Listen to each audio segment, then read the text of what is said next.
E com relação a empresas que você não investe? Então, você fala, não, aqui eu não botaria meu dinheiro com toda a experiência e tempo de mercado que eu tenho.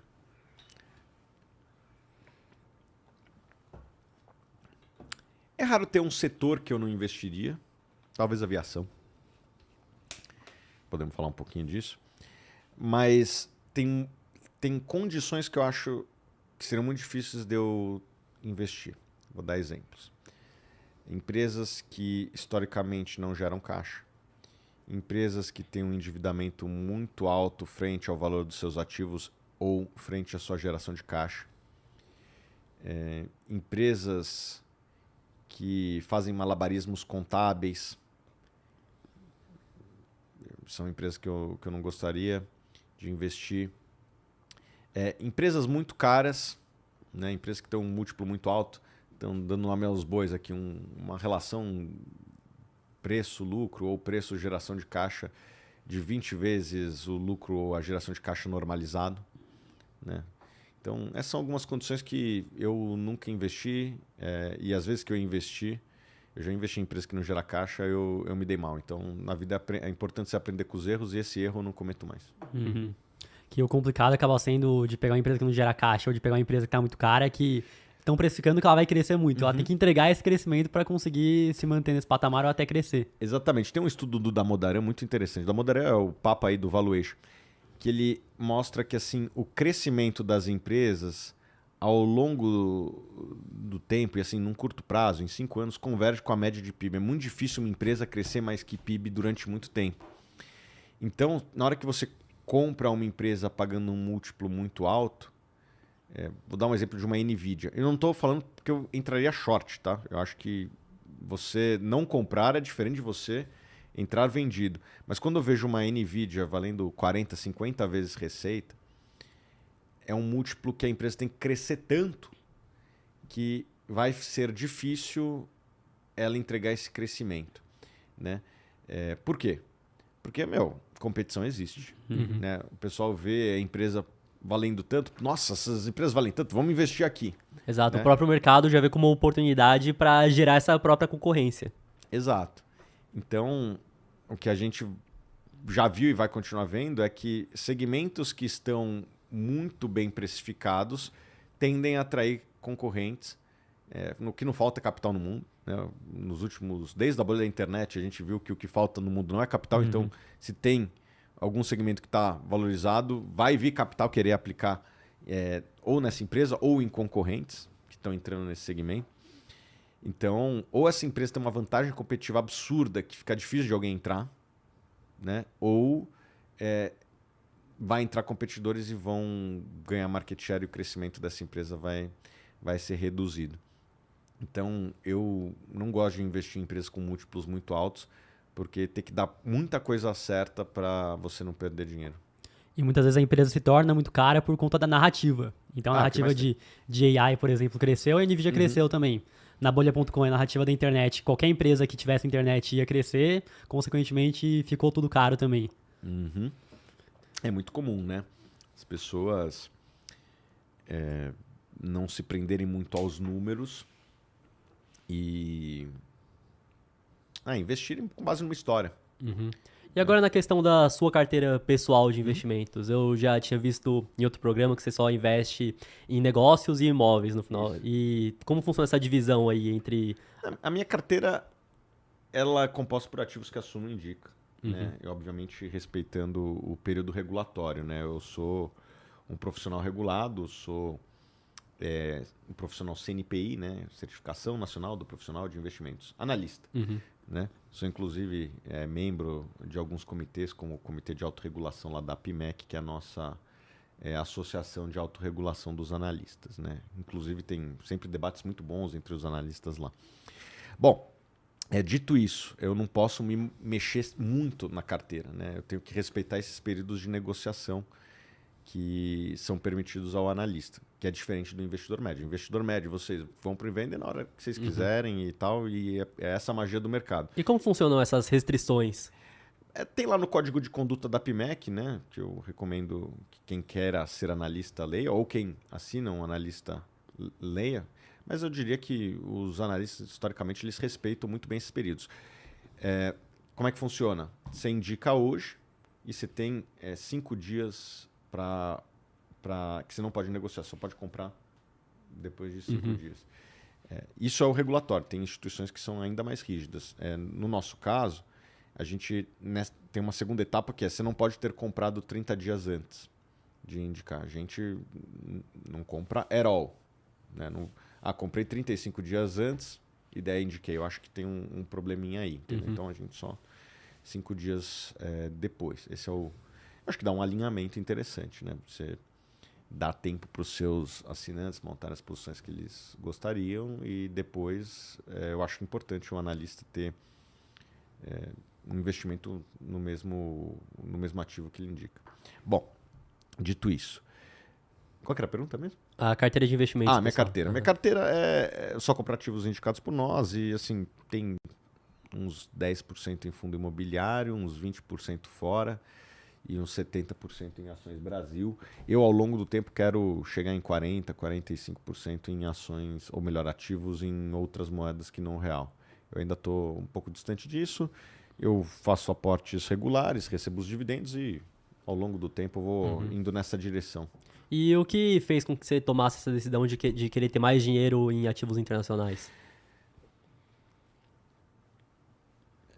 Eu fiz muito estudo de qual carteira traria menor volatilidade de dividendos e menor volatilidade também do patrimônio.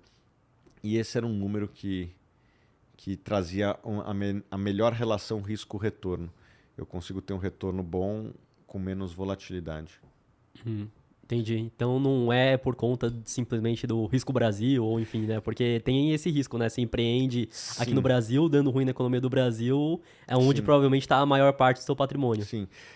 É bom você ter trazido essa questão, porque os nossos estudos eles foram baseados em dados históricos. E os dados históricos, obviamente, que trazem crises no mercado nacional que impactam nos próprios números das performances das ações no Brasil. Então, essa minha carteira, alvo, ela foi baseada em números, mas os números refletem isso que você fala, sabe? Volta e meia tem uma crise no Brasil. O que acontece geralmente numa crise no Brasil? Os ativos caem, o dólar sobe.